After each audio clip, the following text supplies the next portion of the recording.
Hello everyone.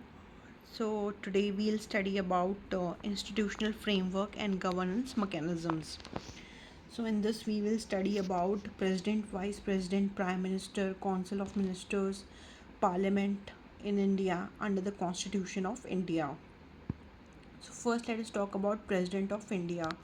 The president of India is the head of the state and the highest constitutional authority. Election elected indirectly by an electoral college consisting of elected members of Lok Sabha, elected members of Rajya Sabha, and elected members of the state legislative assemblies. Its term is 5 years and he or she can be re-elected. Now the powers of the President of India. First let's talk about executive powers. Appoints the Prime Minister of India, appoints governors, judges, and other officials. Legislative powers, summons and prorogues Parliament, gives assent to bills. Judicial powers can grant pardon, reprieve, and remission. Emergency powers can declare national, state, or financial emergency. And the current President of India is Draupadi Murmu. Now, Vice President of India. The Vice President of India is the second highest constitutional office. It is elected by the members of both houses of parliament. Term is 5 years, and the functions he or she acts as official chairman of the Rajya Sabha, performs duties of the president in case of vacancy or absence. And the current vice president is Jagdeep Dhankar.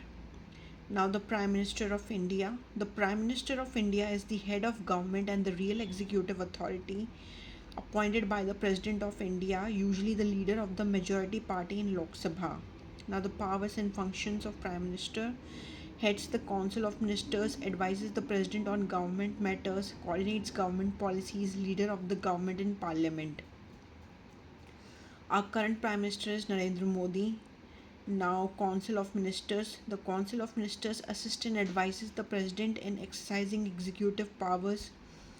Composition: it consists of cabinet ministers, ministers of state, deputy ministers. Key features: headed by the Prime Minister of India, collectively responsible to the Lok Sabha. Now, important principle: collective responsibility. If the Lok Sabha passes a no confidence motion, the entire council must resign.